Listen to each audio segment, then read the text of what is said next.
I'd like to welcome all of our friends and neighbors and colleagues in joining us in this regularly scheduled February 6, 2023 council meeting.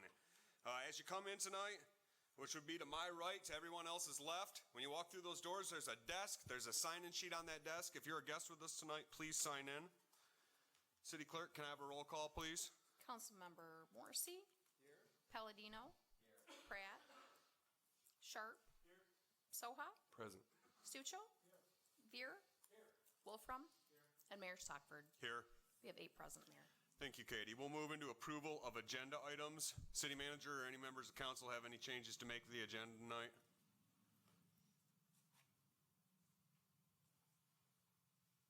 Seeing none, I'd entertain a motion to approve the agenda. So moved. Support. Motion on the floor from Councilman Morrissey, seconded by Councilman Soha to approve the agenda. All in favor? Aye. Any opposed? The ayes have it. We'll move into public comment on agenda items only. During this time, the podium will be open. Please limit your comments to 5 minutes. Please limit your trips to 1 to the podium, and please ensure if you're commenting on something that it has a direct tie to something present on the agenda tonight. The podium is now open.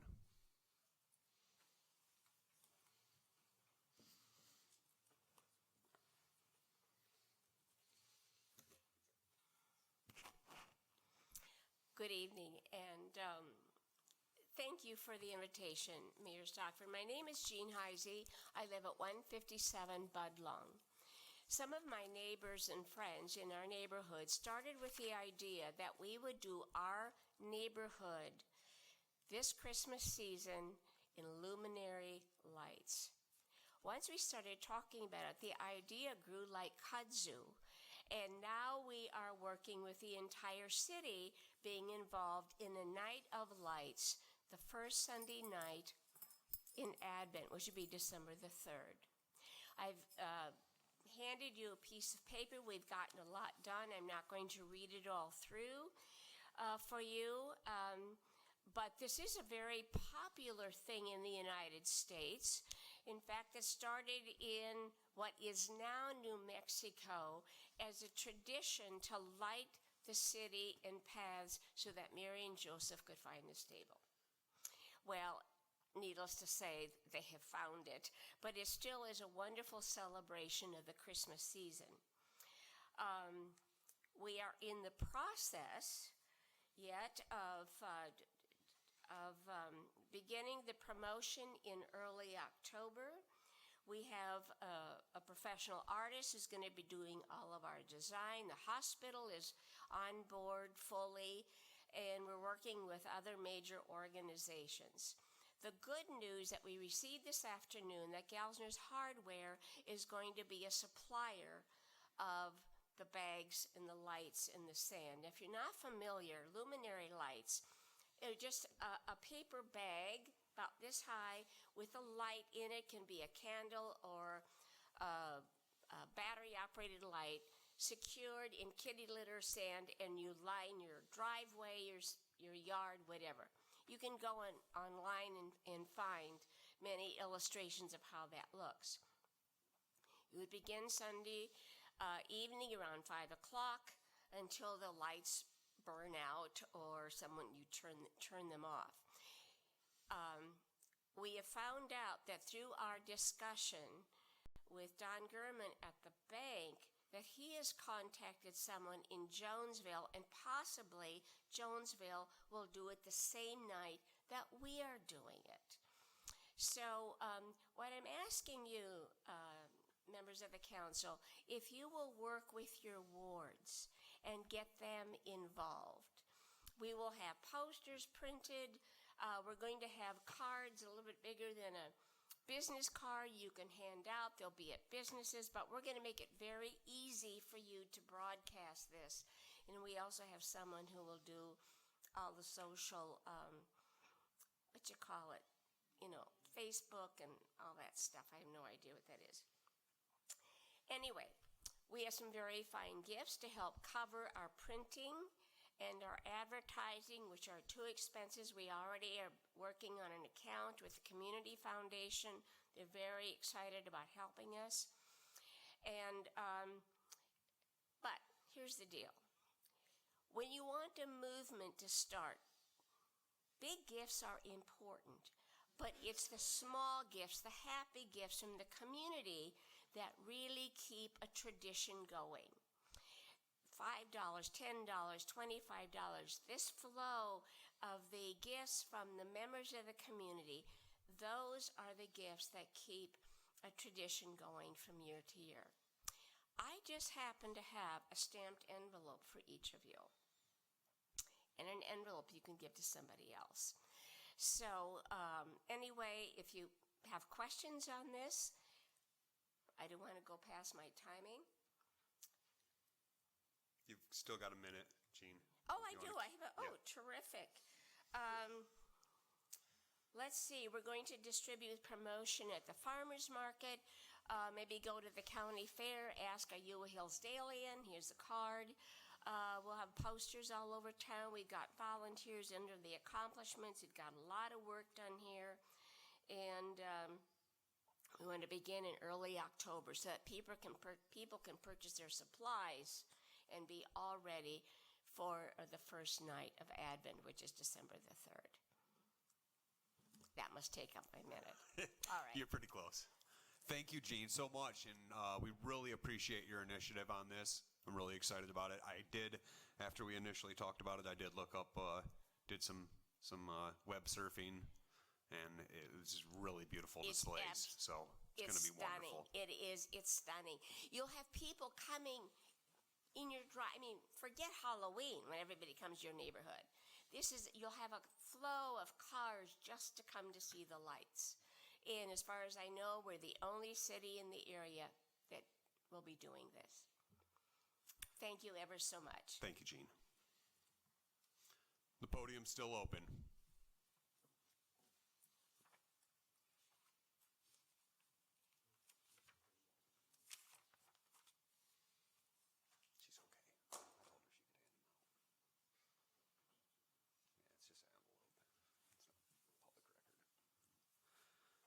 Seeing no more public comment, we'll close the podium and move in the consent agenda. Consent agenda, we've got approval of bills, city BPU claims of December 15th, December 29th, January 12th, payroll of January 5th, January 19th, city council minutes of January 17th, finance committee meeting minutes of January 17th, housing minutes of November 16th.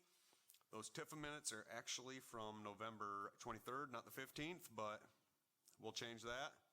LAC minutes and accessibility plan of January 30th, shade tree minutes of October 5th, financial investment report as of 12/31/2022, financial reports for the quarter ending 12/31/2022, youth 5K right-of-way use application, and then 2 noise variances for Hillsdale College and street closures. One's for their yearly Taste of Manning event, and one is for their Central Hallapalooza. Any discussion on any of these items in the consent agenda? Seeing none, I'd entertain a motion to approve the consent agenda. Motion on the floor from Councilman Morrissey, seconded by Councilman Veer. Can I have a roll call vote, City Clerk? Councilmember Palladino? Yes. Sharp? Soha? Yes. Stuchel? Yes. Veer? Yes. Wolfram? Yes. Mayor Stockford? Yes. Councilperson Morrissey? Yes. 8-0 approved. Thank you, Katie. We will move into communications petitions. The first item on communications petitions is the unfortunate passing of Bud Hynowski. As you know, Bud was a former city council member. He has been largely involved in our city for decades and decades. He was one of the people that I would call a city father, backbone of the city. Got some nice words here from Gary, our city forester. He said, Bud was a guiding force of creating the original forestry position for the city of Hillsdale back in 1977-78, thus starting our qualifications for Tree City USA. Bud was not only a friend, but a mentor to myself and to all the city foresters that came before me, and a guiding force for the city tree program. And that is, those are from our former city forester at this time. Also, he was on the Shade Tree Committee. He was a councilman from October 22nd, 1973 onward. Donated several Christmas trees to the city over the years. The latest was at Stocks Park, and that was just about a month ago. So, somebody that made such a large impact on the city, I'd like to take a moment of silence and let's do 30 seconds and recognize Bud.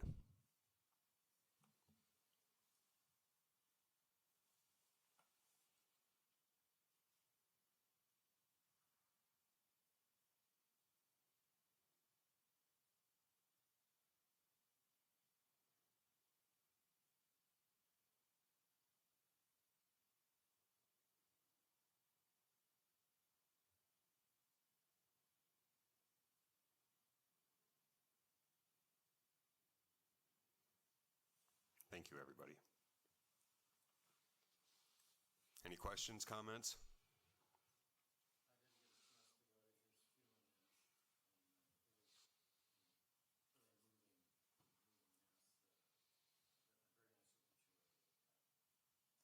Thank you, Councilman Wolfram. Any more comments, anecdotes? Okay, we will move on in the packet. Communications petitions, item letter B is the spring 2023 newsletter. Just give me a moment to get to it in my packet, and I can hit the high points of it.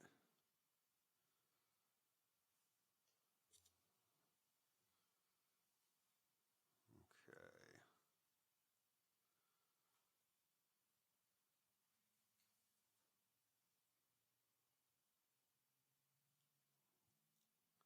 So we've got our dates. There's an update on our street project, dates for meetings. City awarded $2 million in MEDC grant funds. So it's exciting. We've been waiting a while to announce that. The Border Utilities was recognized for their safety record. That's awesome. And of course, as you all know, we demolished the house out at Owen Memorial Park. So the third item, which would be letter C, Luminary Nights. Jean was already here and already commented on that. So she had an event that she was at tonight. So I advised her that she should use the first public comment section to do this if she'd like to get out of here quickly. Yes, sir. We can definitely use the newsletter too, for which we'll put in there a couple times to remind the public, because it comes in your electrical bill anyway. So there'll be at least one thing you'll want to look at. Maybe not the electrical bill part, but the other definitely. Thank you, Councilman Sharp. Okay, item letter D is the special election for another May special election for Hillsdale Community Schools. Okay, the language is in here if you are interested in that. Item letter E in communications petitions is the Public Safety Committee, the data, and the HUD information. And I just want to thank the Public Safety Committee for doing all this groundwork. It really is amazing what you guys are putting together. Do any of the members have anything to add to this? Just to clarify somewhat, there's a lot of different meanings when you start talking about the homeless. There's a lot of categories. One of the things, if you look at these numbers, the most we've ever had homeless, what we consider homeless, is unsheltered over the last 5 years has been 13. I mean, it's going from 4 to 8 to 13. And the reason for those numbers are so low, there's a thing called PIT. It's a point-in-time count that the country does. And every area picks their own time. Hillsdale County takes the last Wednesday of January to do their PIT count.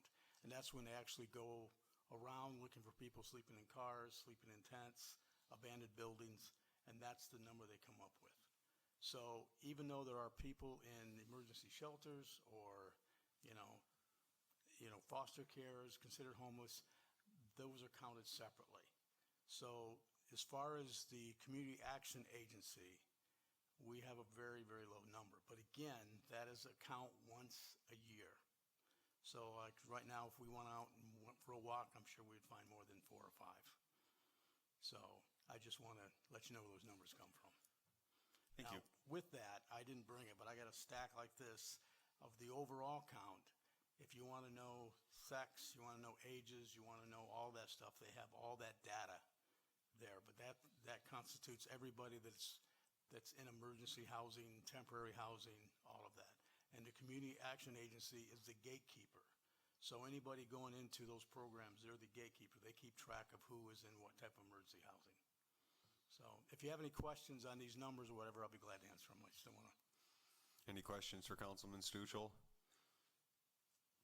I met a gentleman at the warming shelter a couple weeks ago. He was just discharged from the hospital. He had several toes removed due to hypothermia.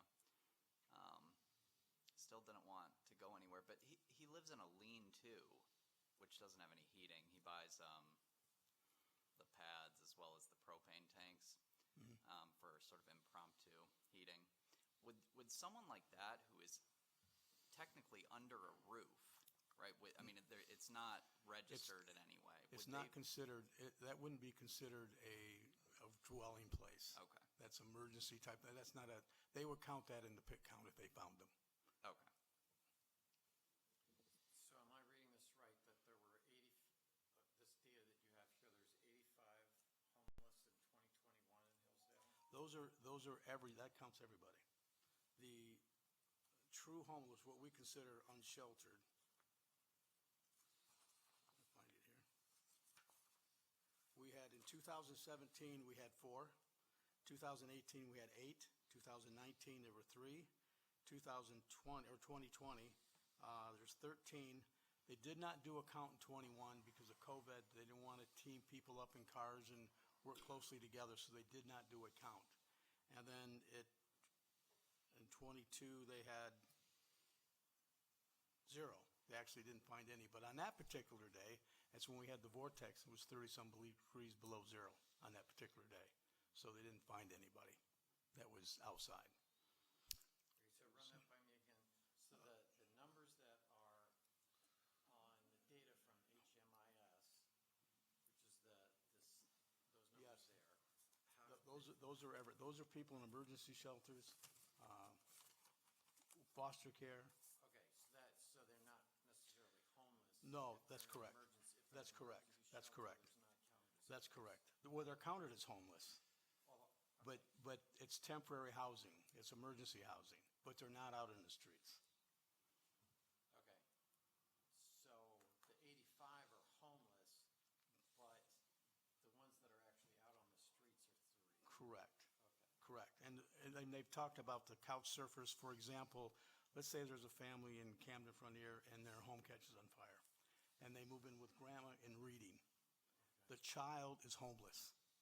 Okay, even though they're living with grandma, they're counted as homeless because the system wants that child to go to the school they're from. And so they work hard to make that happen. So children in foster care, if they're with foster parents, Heather and I had a foster child for 6 months. She lived in our homes. We took care of her, but she was considered homeless. So what we're kind of focusing in on, though, is basically those who are unsheltered and how does that affect public safety. So we have 3 unsheltered, Yeah, according to that count. according to that count. Yeah. That's incredible.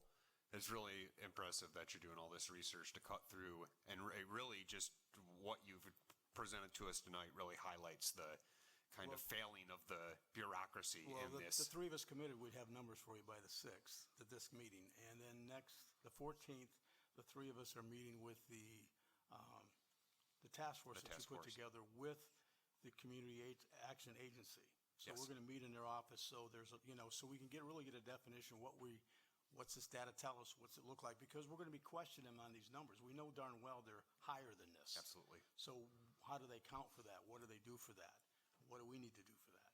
So we really can't solve a problem until we know what the problem is. No, that's absolutely Because right. if you look at this on face value, we don't have an issue.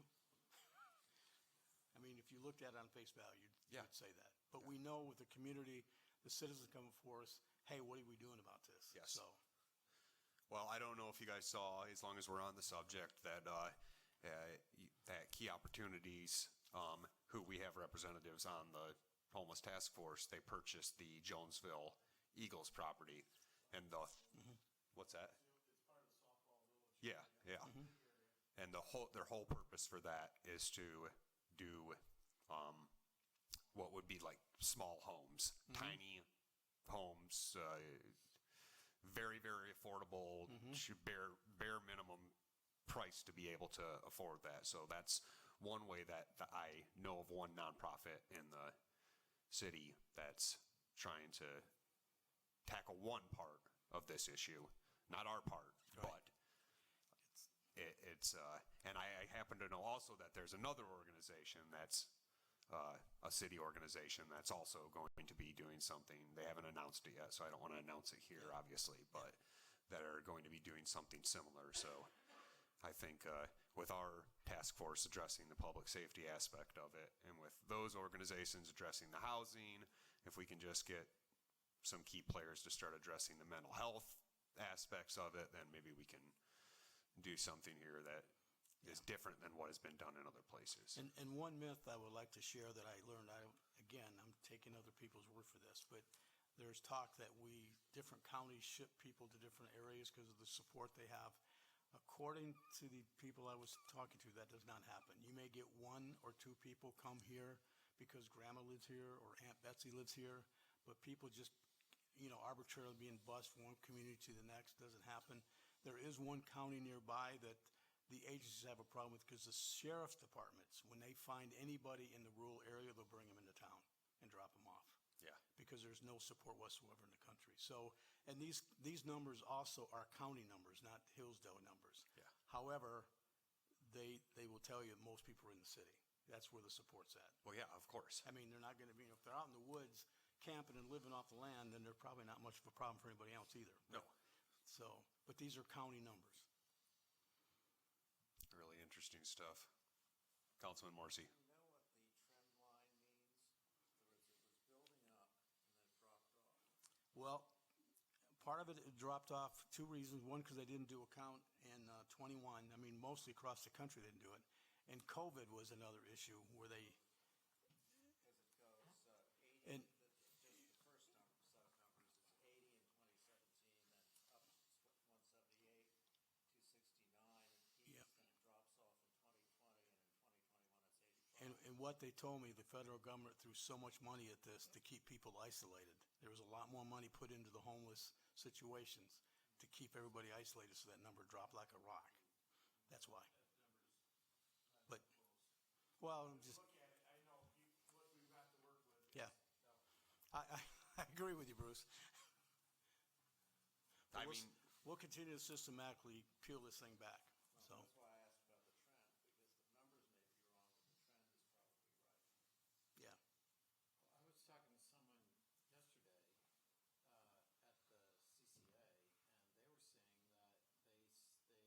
that they see lots of tents and the like along the bike path. Yeah. There. Yeah. And so, but this acts like there's nobody. Correct. A zero would That's say correct. those people don't exist. They didn't exist the day they did the count. They do one count a year. it's crazy. And also, Councilman Palladino and Councilman Soha, I did not get a chance to fill you guys in. I told Councilman Stugel before the meeting that I spoke with Michigan Gas executive from Michigan Gas Utilities earlier today, and they want to contribute to the task force in some way.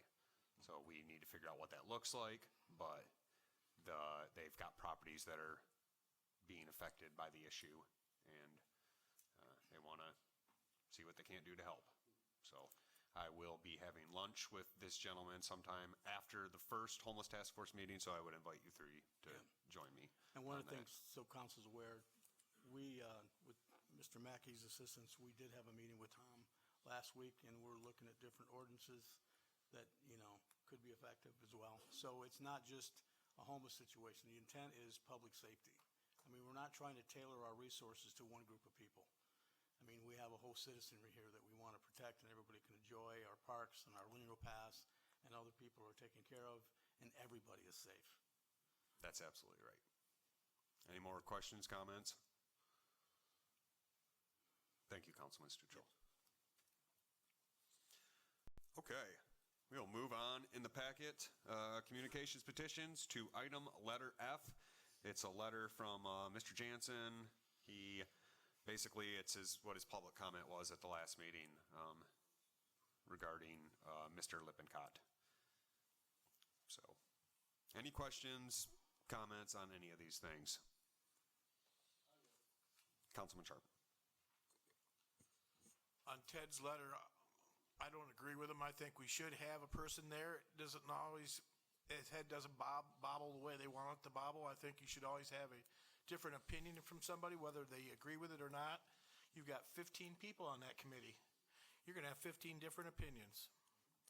And God bless this guy for wanting to be on this committee. Well, Mr. Lippincott's also a city resident and a veteran of the United States Marines. I think considering that a large amount of this population, at least from all the, I don't know if this is actually true, Councilman Stucci would know more, but at least with all the media outlets, some of these homeless people are veterans. So I think Mr. Lippincott certainly has something to contribute to this, personally.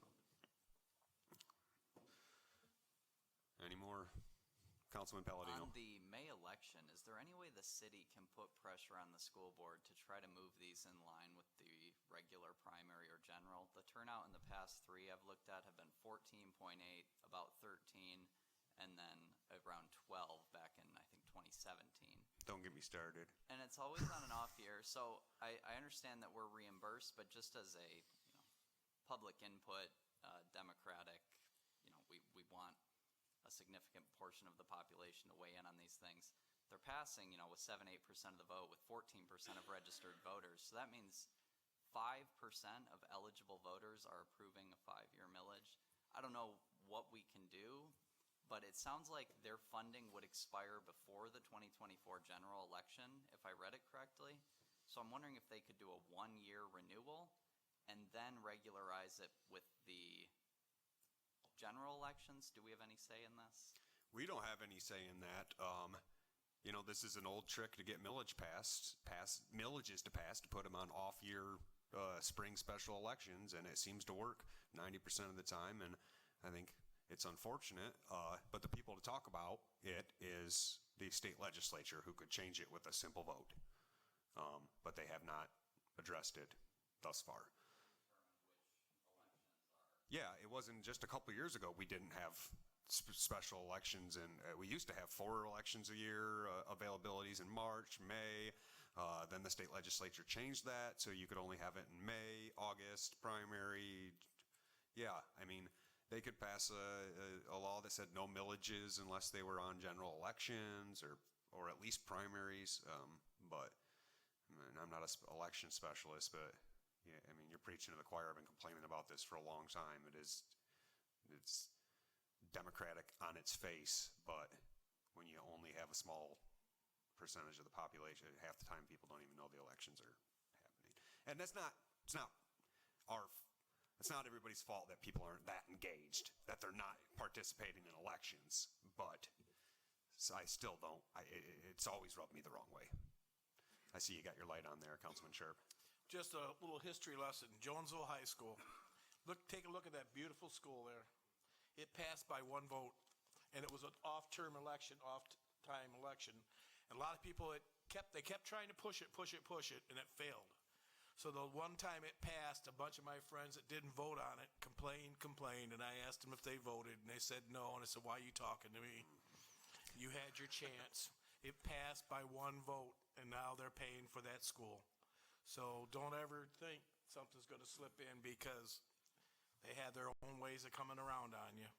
But just Jonesville. But thank you. Thank you. You know what we can do here as a council? We can commit to not holding millage elections, city millage elections, and off-year elections. We can do that. Councilman Soha. I was just curious with the new, was it Proposal 2 or 1 that did the election reform? Are we going to have to submit to that for special elections?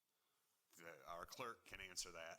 So as far as I know, it's just federal and state right now, so local elections, we don't have to do the 9-day and that sort of thing, so.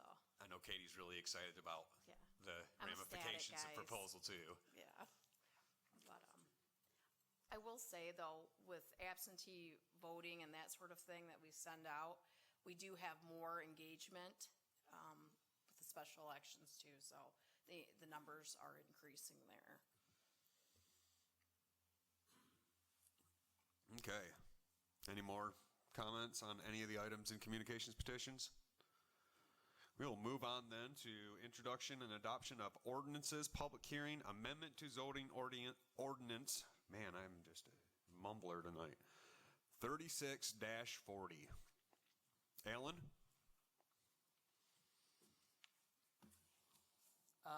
So does anybody have any questions on why we're amending the ordinance? Currently, the only way to enforce the zoning, the only violation and penalty for a zoning violation is a misdemeanor. And in order to avoid that, I asked the Planning Commission to amend it to allow for municipal civil infractions, which are a ticket, which is what we do for code enforcement. It works much smoother. So that's what we did, was we removed and it's actually, we had removed that we thought all of the ordinances, but the zoning ordinance somehow was missed. And so we're just making them all the same as far as enforcement and violation. Thank you, Alan. Councilman Morrissey? The other thing we did was to increase the fines. Right, So we basically doubled them, as I recall. Right, so the fines for a zoning violation are double what they are for like a code enforcement violation. Yeah. Code enforcement is 25, 50, and 100, and for zoning, Planning Commission wanted it to be 50, 100, and 200. And that was, that 25, for example, must have been set how many years ago when $25 was a little bit more. Whenever they set our pay is when they said it. Yeah.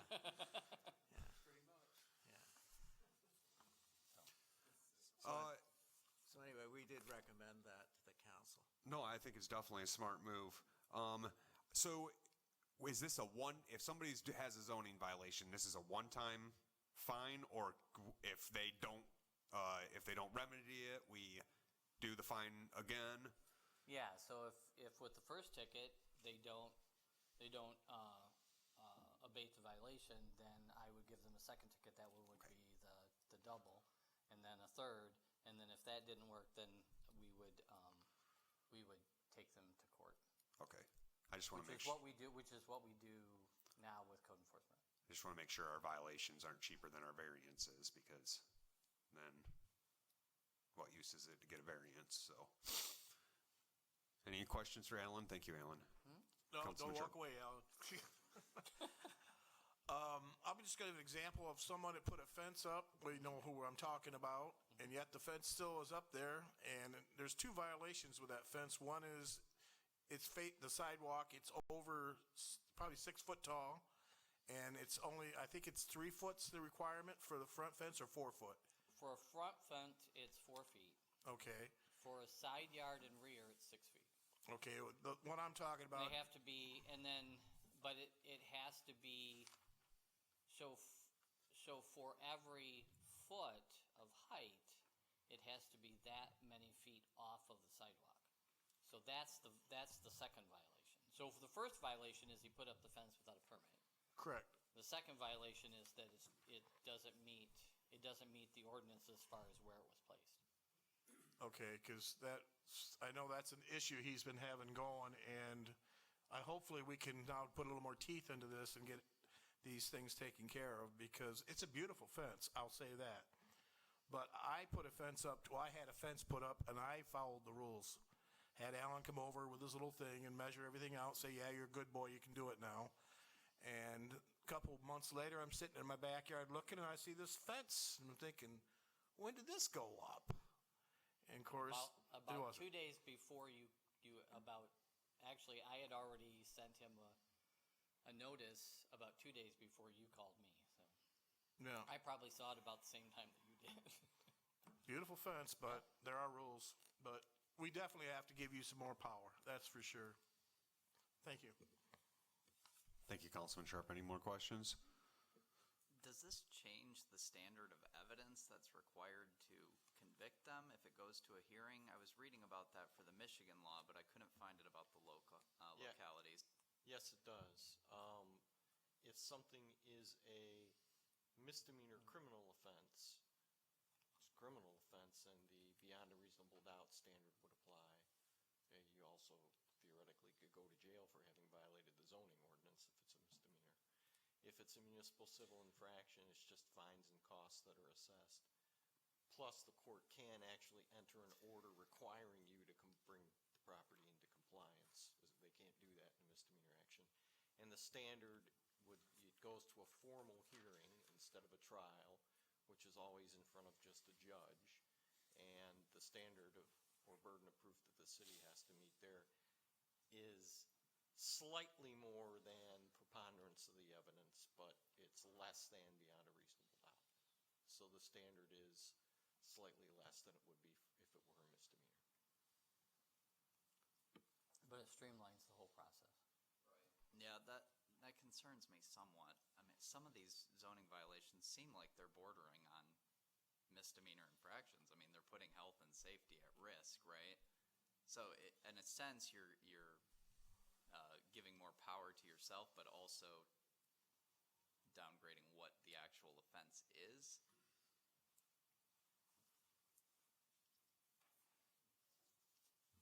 To a degree, yes, but the goal with zoning, and it's the same with code enforcement, is to get people to comply.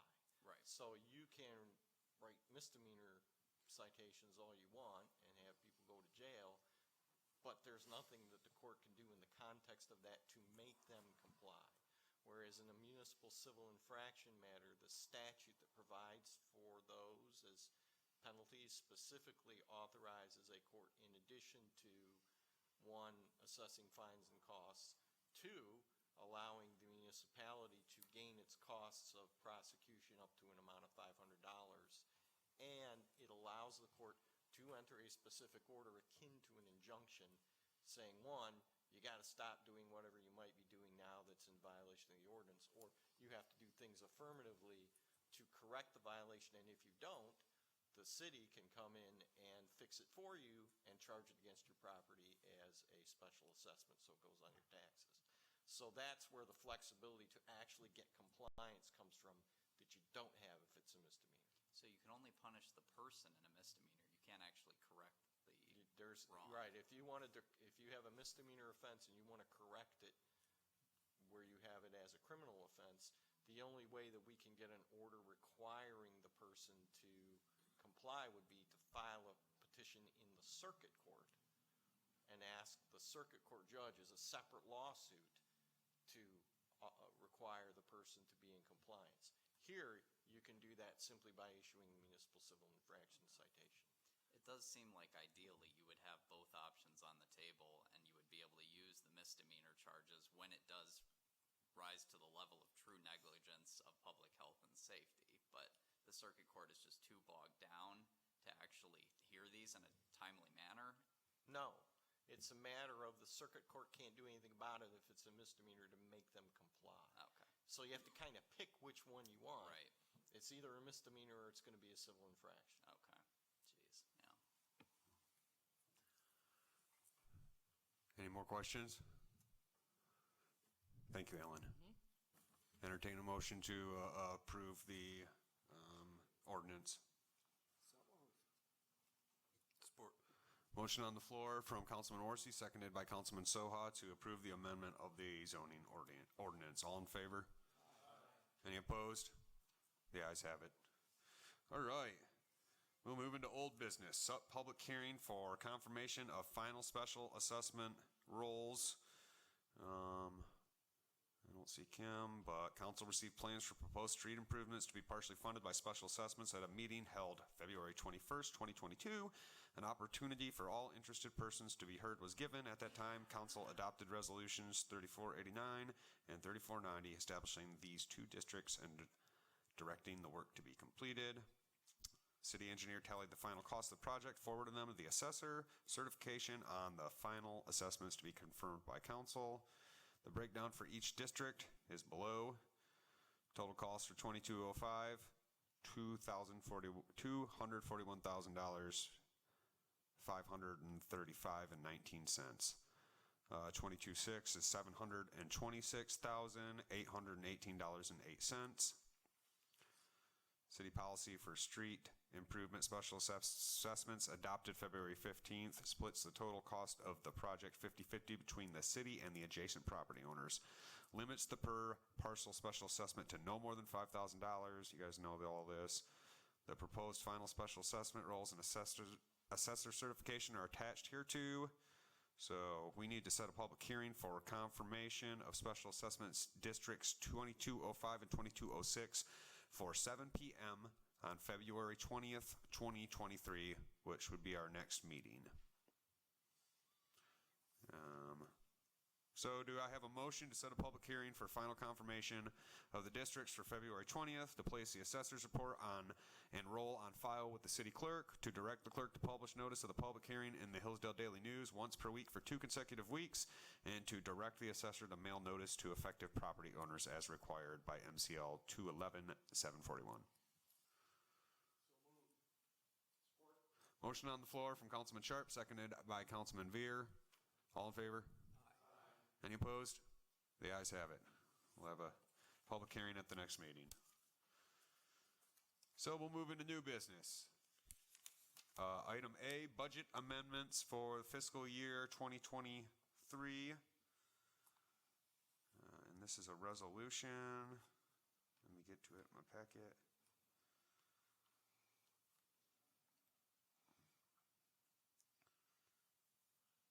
Alrighty. Hi.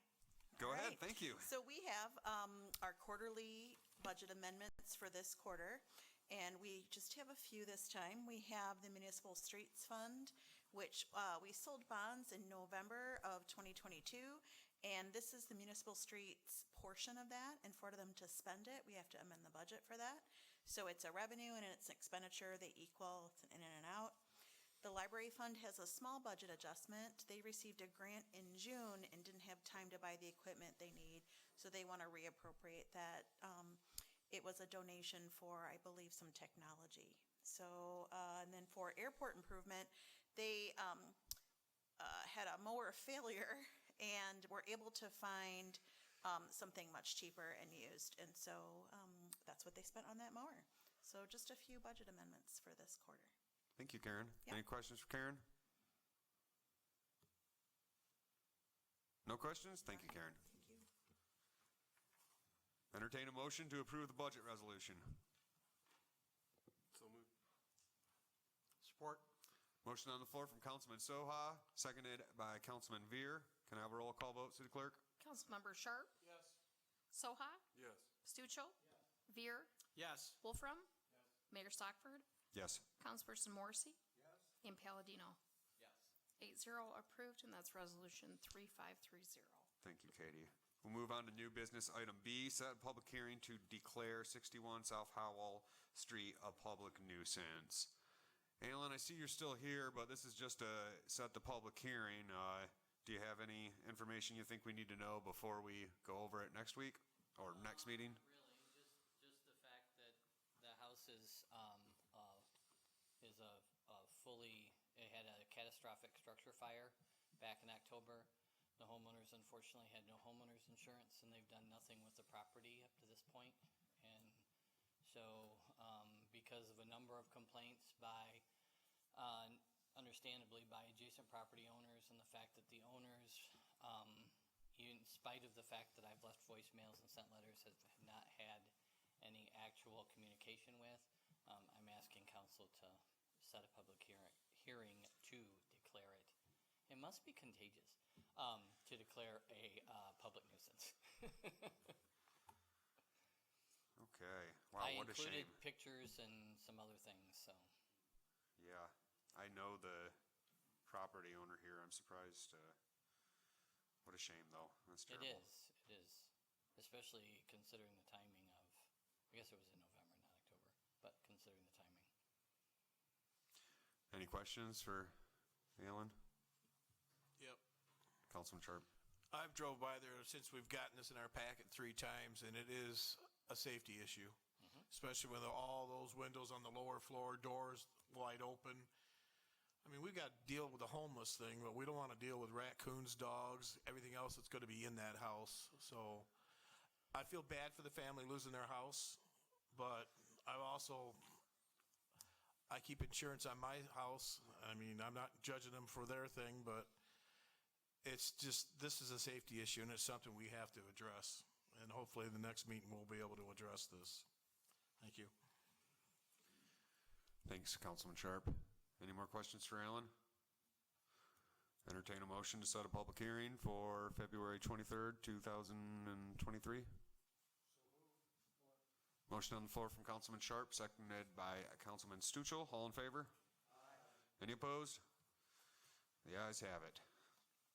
And we'll have 2 public hearings at the next meeting. All right, we'll move on to new business to item letter C, Dial-A-Ride annual funding. Jake. Jason. I've known the guy my whole life. You'd think I could get used to this at some point. It's the J's. Sorry, Jason. Yep. You're fine, sir. Attached is resolution of intent required by MDOT as part of our Dial-A-Ride annual funding application.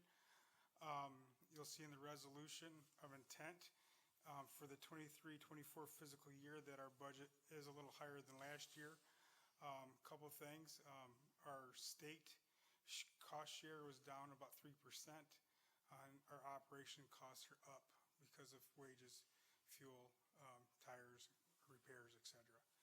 But we're still within actually probably about 18,000 of where we were last year, so we're still pretty well on track.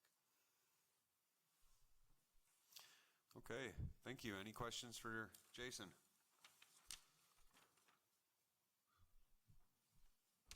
Thanks, Jason. Thanks, sir. Appreciate it, bud. Any discussion?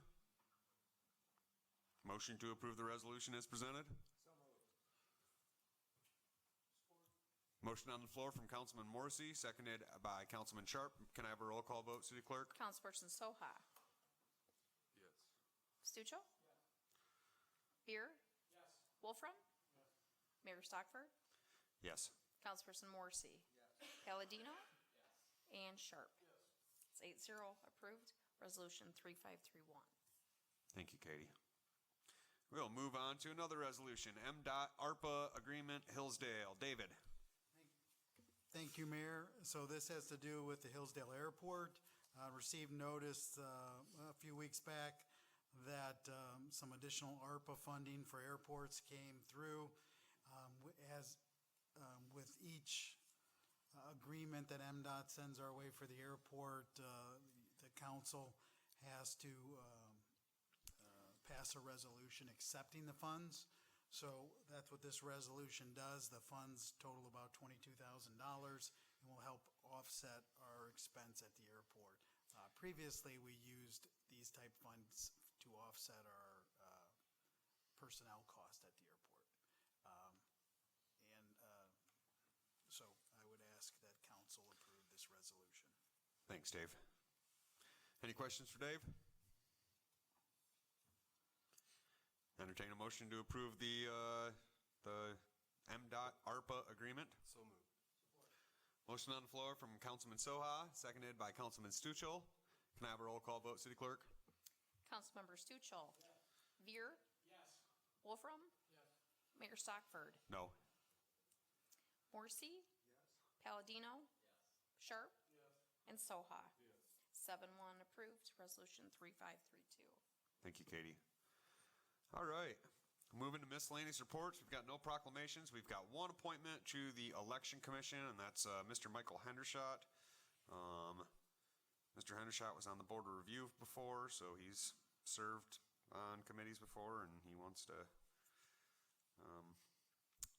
get involved again, and we need somebody on the Election Commission. So I recommend him. He's a good guy. You know him, right, Katie? He's a good gent. Any questions? Entertain a motion to approve his appointment. So moved. Motion on the floor from Councilman Soha, seconded by Councilman Stuchel. All in favor? Aye. Any opposed? The ayes have it. Thank you, Mr. Hendershot, and thank you, Council. All right. we've got resolutions recognizing Kelly Newell, Gary Stakowitz, and Lindsay Ledgerd. Okay. And this is for years of service in the city. Whereas Hillsdale Board of Public Utilities Office Manager Kelly Newell is retiring after 23 years of dedicated service to the city of Hillsdale and its residents, and whereas Kelly Newell was hired as billing clerk by the Hillsdale Board of Public Utilities in 2000, later assumed human resources and payroll duties for the Hillsdale Board of Public Utilities, which she performed admirably until 2017. Whereas Kelly Newell was promoted to office manager for the Hillsdale Board of Public Utilities in 2021 in recognition of her experience and leadership qualities, and whereas Kelly Newell contributed significantly to the customer service, billing, and administrative functions of the Hillsdale Board of Public Utilities through her expertise and dedication to her duties. And whereas Kelly Newell has demonstrated her ability to meet new challenges with enthusiasm and has provided excellent administrative support to the Board of Directors of the Hillsdale Board of Public Utilities by serving as board secretary, and whereas during her 23 years of faithful and dedicated service, Kelly Newell has earned the admiration and respect of her friends, co-workers, and the public. Now, therefore, it be resolved that the mayor and the city council of the city of Hillsdale extend their best wishes and acknowledge Kelly Newell by resolution for more than 2 decades of dedicated, unselfish public service to the city of Hillsdale, and publicly thank and commend her for her invaluable service to the people of Hillsdale. Be it further resolved that a copy of this resolution be spread upon the minutes of this meeting held on February 6, and a certified copy hereof be presented to Kelly Newell on behalf of the mayor and council with our utmost respect, affection, and appreciation. Thank you, Kelly. Next one, whereas City of Hillsdale Forester Gary Stakowitz is retiring after 17 years of dedicated service to the City of Hillsdale and its residents, and whereas Gary Stakowitz was hired as City Forester in 2006, whereas Gary Stakowitz contributed greatly to the cultivation of the urban forest in our city by planting and tending to many different species of trees, whereas Gary Stakowitz successfully managed the public-sponsored tree planting program in the city and encouraged public donations to supplement the city's tree planting efforts, and whereas Gary Stakowitz applied for and submitted documentation each of his 17 years of employment to the Arbor Day Foundation to demonstrate that the city met the necessary criteria to obtain Tree City USA recognition, helping keep alive a 44-year unbroken tradition of receiving that designation. And whereas Gary Stakowitz was nominated for and received a Professional Service Award from the Michigan chapter of the International Society of Arboriculture, recognizing his contributions to arboriculture and urban forestry professions, bringing honor and recognition to the city through his work ethic and career achievements. Now, therefore, it be resolved that the mayor and council of the city of Hillsdale extend their best wishes and acknowledge Gary Stakowitz by resolution for nearly 2 decades of dedicated, unselfish public service to the city of Hillsdale, and publicly thank and commend him for his invaluable service to the people of this city. Be it further resolved that a copy of this resolution be spread upon the minutes of this meeting held on February 6, and a certified copy hereof be presented to Gary Stakowitz on behalf of the mayor and council with our utmost respect, affection, and appreciation. Thank you, Gary. Last one for Lindsay Ledgerd. Whereas City of Hillsdale mechanic Lindsay Ledgerd is retiring after 10 years of dedicated service to the City of Hillsdale and its residents, whereas Lindsay Ledgerd was hired as mechanic in 2012. Whereas Lindsay Ledgerd contributed greatly to repairing and maintaining City of Hillsdale municipal fleet vehicles for the Department of Public Services and dial-a-ride transportation in addition to the Hillsdale Board of Public Utilities. And whereas during Lindsay Ledgerd's tenure at the City of Hillsdale, he proved to be a very versatile employee, whether he was asked to repair small equipment, front-end loaders, tractors, street sweepers, dial-a-ride transportation buses, plow trucks, among other machinery. And whereas Lindsay Ledgerd's well-rounded knowledge of mechanic work, hydraulics, fabrication, welding, and diagnostics made him a key and integral part of keeping the City of Hillsdale's vehicle fleet maintained and running. And whereas Lindsay Ledgerd's contribution in those areas made it possible for the Department of Public Services, dial-a-ride transportation, and Hillsdale Board of Public Utilities to execute their municipal functions at a high level due to having operational equipment and machinery.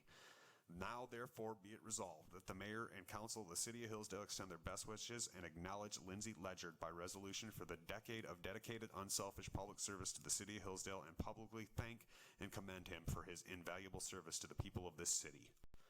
Be it further resolved that a copy of this resolution be spread upon the minutes of this meeting held on February 6th, and a certified copy hereof be presented to Lindsay Ledgerd on behalf of the mayor and council with our utmost respect, affection, and appreciation. Thank you very much, Lindsay. Okay, thank you, employees.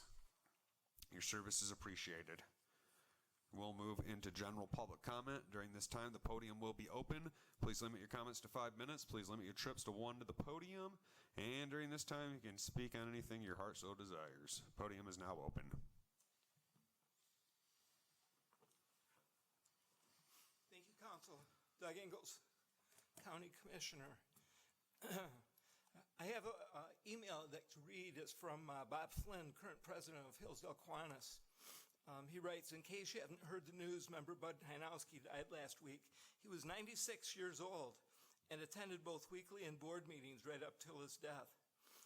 Bud joined Hillsdale Kiwanis Club in October 13, 1964, making him a member for 58 years. Not just a member, but an active member. He was co-chair of our yearly Kids Fishing Derby, helped the early stages with Cold Springs Park project, was a longtime board member, and was honored with the George F. Hickson Award, among many things that he did for our club. He was also very generous with our club, donating part of the profits from his Spruce Acres Christmas tree farm each season. On a weekend, we volunteered to help. Many of us as Kiwanians knew Bud. Bob writes that he has known him since he was a kid, having gone to church with him and his family. He truly was one of a kind and will be sorely missed. Please remember his wife, Marty, and his family at this time. Bob Flynn, Kiwanis president. In addition, I would like to announce for City Council that there will be Board of Review training.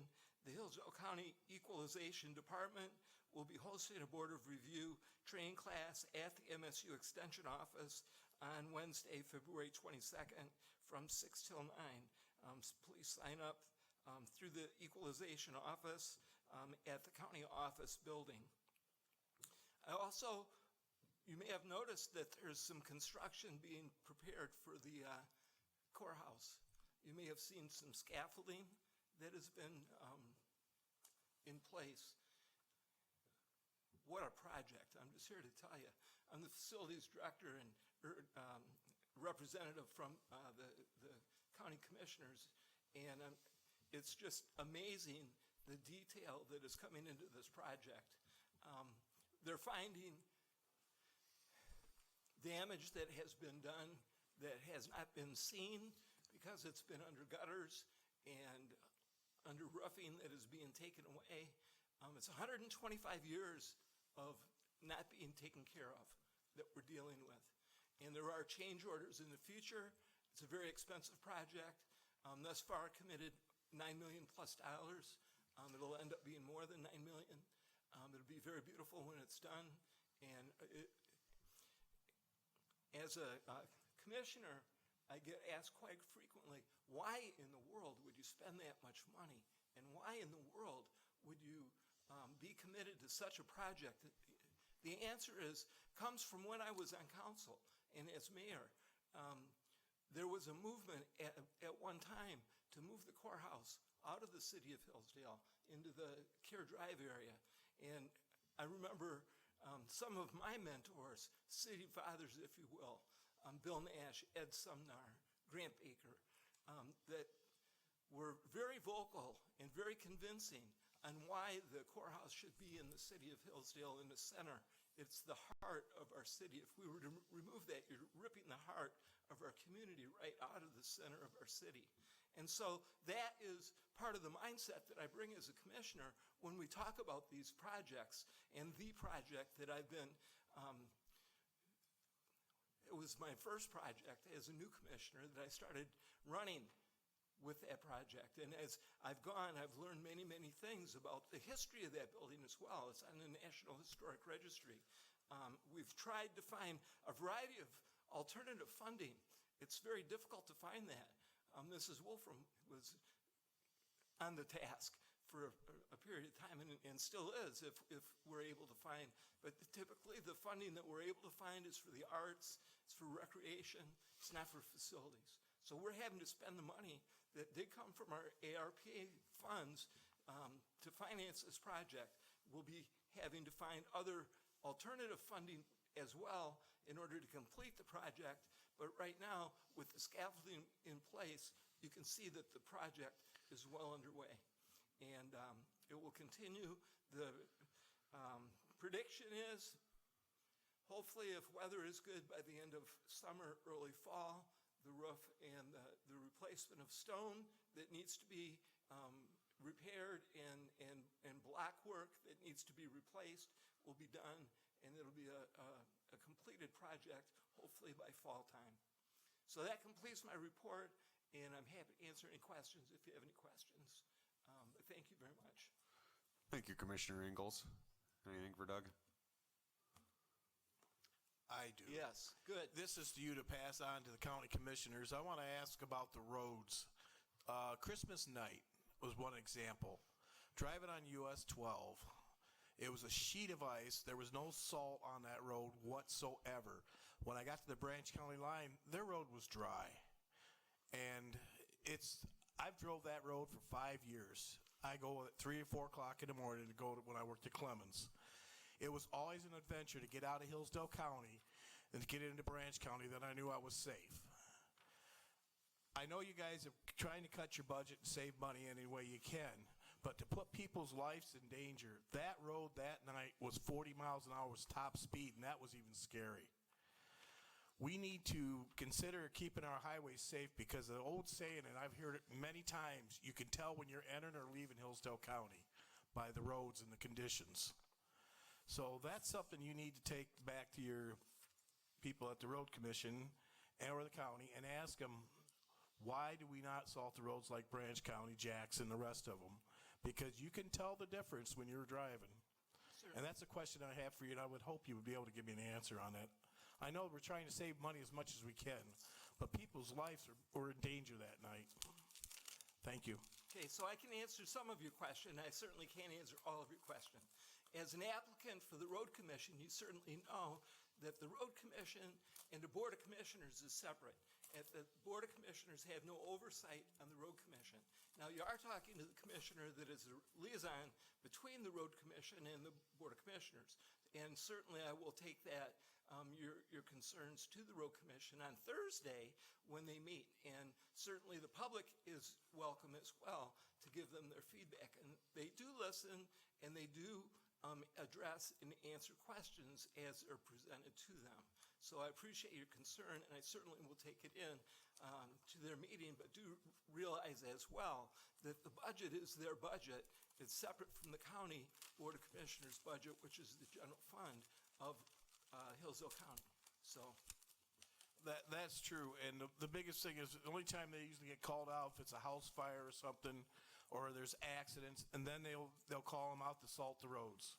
yes. Other than that, it's just like I was tempted to call them and ask them where they were Christmas night, because the people that were out there, you were praying to make it. You really were. It was once I got in Branch County, I was breathing a sigh of relief, but I knew I had to come back into Hillsdale County. I'll bring that to them on Thursday. I'd appreciate that. Thank you. Yep, thank you. Thank you, Commissioner Ingalls. Thank you. Any more public comment? I just was looking at those people up on the scaffolding, I think it was Sunday, and the wind's blowing, and I'm going, God, I'm glad that's not my job, so. Any more public comment? So, hello there, Tracy Fowler, Jefferson Township, and I'll be speaking on the homeless issues that were on the agenda. So, first off, Mr. Stuchel, I'd like to thank you. You dispelled a myth early on in your conversation tonight that, in fact, there's no busing in of people that are experiencing homelessness. I would encourage you to get that into the minutes to repeat that frequently. I think that myth has been perpetuated a little bit here, so I appreciate you bringing that forward, and I would appreciate if you move that on beyond this and just kind of reinforce that a little bit. That would be awesome for that cause. So I want to make a comment regarding Mr. Jansen's letter, and I want to make that specifically to Mr. Sharp related to his comments. So I I also embrace diversity on any work group. I think that's the only way that anything moves forward, and I think that that requires a level of humility and an open-mindedness. The individual that is being discussed is,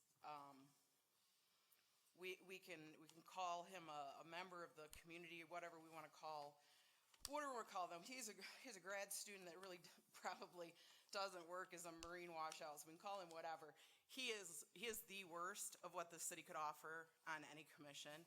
So there'll be diversity. Will there be humility and open-mindedness? No. I want to ask Mr. Soha a question. Hopefully you've got an answer for me. I asked this a month ago. I heard a lot of comment about the cost of homelessness, and city council didn't want to engage in any of that. There was going to be no money thrown at that. Mr. Soha, I ask you if you could give me the cost of the city of one unhoused neighbor as related to that. I asked you that a month ago, and I'm hoping that you have an answer for me before I leave the podium tonight. So, Mr. Stuchel, I want to address a comment that you have made, that you made a month ago when I was here, and it went along with what Mr. Sharp had to say about hit the table, bob the heads, right? And so I think quiet head nodding without healthy public dialogue equals closed-door bargaining. It's not transparent. I'm saying this in light of the mayor's comments a month ago when I was here about this. It seems like this constant need to apologize for public comment, and he appreciates what y'all are doing, and I appreciate what y'all are doing. But public comment is good. That is diversity, that's opinion, that is thought, and we don't have growth if we're not uncomfortable. So if we just all sit and nod our heads about an issue, we're not going to grow and we're not going to get any better. I want to offer you, because you say that no one comes to this podium with solutions, there are a couple pieces of community data that I'm hoping that you've explored. Mr. Stuchel, I know you've been in conversation with JJ at the hospital to get some data on unhoused folks and their care. I haven't heard that you've explored the community needs assessment that the hospital is mandated to do. Also, the public health department is mandated to do. That's going to give you a lot of information on what needs are here. So that's conducted. It's a mandate for them, and they have to do it on a regular basis. So JJ would have that information. It's called community needs assessment, and that would be an interesting piece for you to explore as well. I want to explore this notion for a minute of what I saw underlined in bold of concepts only in the potential solutions, strategies as we're collecting data. So again, I think that's a little out of order that we're strategizing before we know what we're dealing with. But at any rate, when we get to this piece about deputizing fire department, private security teams, and citizens watch teams, I think we need to be very, very careful with that. I have a call into the Attorney General currently, and I will bring you back legal opinion on that. If you haven't already explored that. I also want you to be mindful of Michigan House Bill 5649 of 2016, which responders and patients are immune or exempt from prosecution on possession penalties should they seek medical care for overdoses. So I understand there has been lots of conversation about the burden on emergency workers and having to go for overdoses on the trail, right? There's one situation that's been used here repeatedly. In regard to people don't want help, I've told you that there are systems where we can get Narcan to leave behind, and then our emergency responders never have to go again. We put Narcan in the hands of every friend and family member that's a substance user, and when they overdose and they're dead, Narcan can make them undead again, and our emergency response teams don't go. People that don't go to the hospital after an overdose are not doing that because they don't want help. They're doing that because they've been stigmatized. They don't want another bill that's going to make their situation worse. They don't want the legal trouble that's going to go that they think is going to be there because they don't understand that House Bill 5649 is in place. So there's a lot of things behind that. So again, I'm going to encourage you all to collaborate. I appreciate some of the things that I've heard here tonight in regard to that. I'm going to remind you, as these resource options and this deputization nonsense is in print now, in concept only, I understand that. As a reminder, and I've reminded you before, if harm comes to our homeless neighbors as a result of your attempts to criminalize them, all fingers will be pointed directly back at this council, and that documentation is being taken and will be enforced. Thanks so much for your time. Thank you, Tracy. Any more public comment?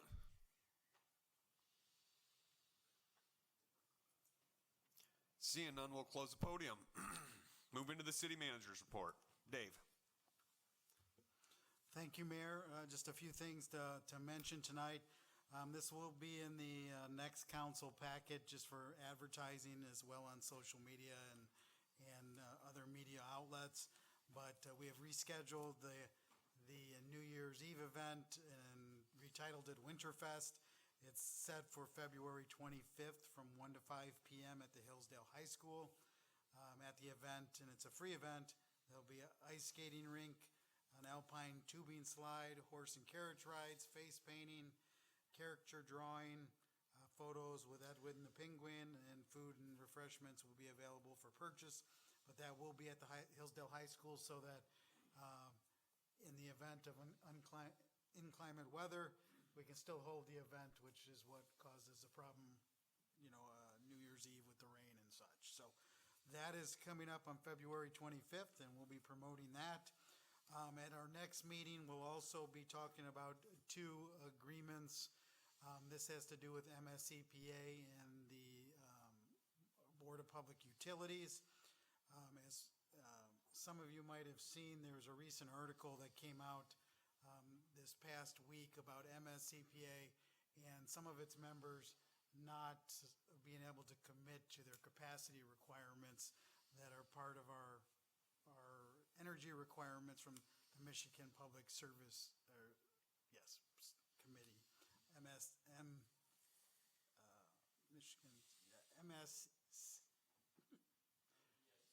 MPSC, yes, that's right, for all these acronyms going on.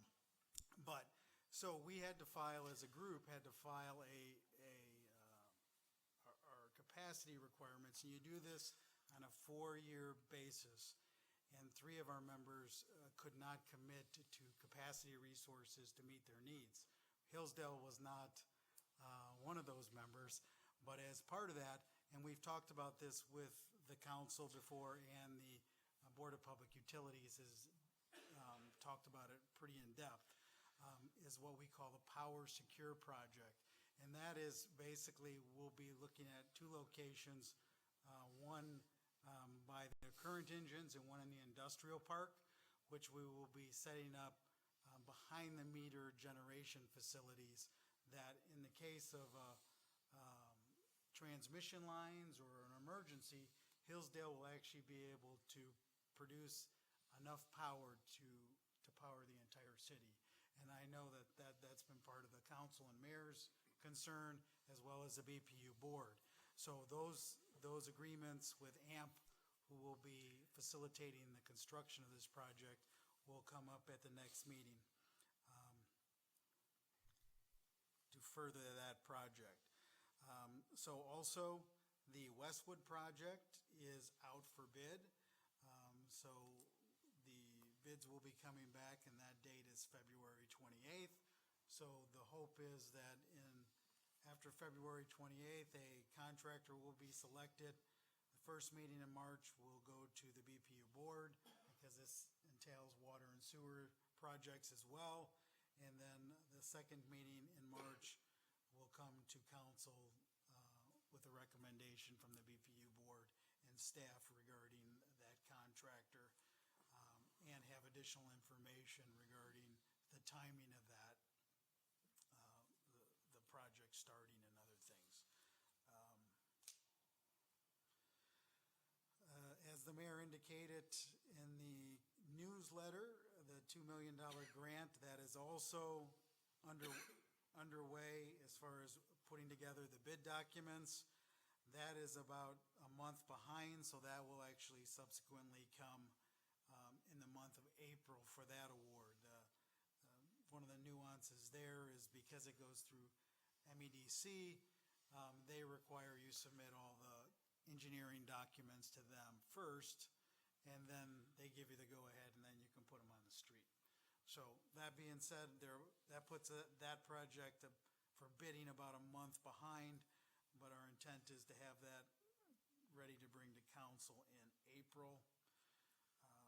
And both projects are intended to start construction this year. We'll know more on the timing of everything once we get those bids back. So when we bring those projects forward, we'll be able to answer questions on start dates, finish dates. And our intent is to actually have a neighborhood meeting on March 30th with the folks on the Westwood project at Davis Middle School.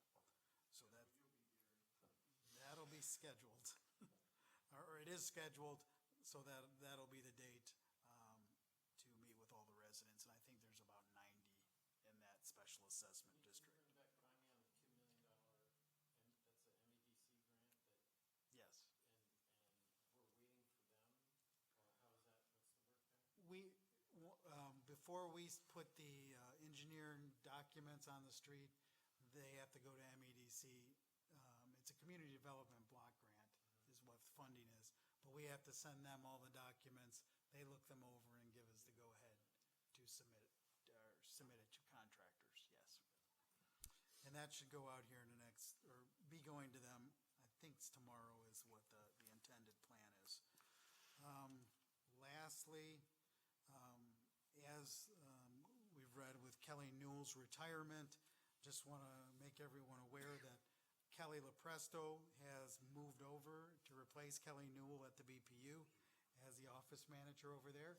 And with Kelly moving on, Sam Fry has joined my office and is helping with all the communication and such. So, and we are still working on the mechanic, the forester, and some other positions. Police officers, and we're hopefully making some progress there with people retiring and openings that have come up. So quite a bit going on. If there's any questions, I'll be happy to answer them. Any questions for Dave? Thank you, Dave. Yep. Councilman Soha. First was, excuse me, do we have somebody that's doing the Tree City USA paperwork for this year? Yes. Okay, that's good to hear.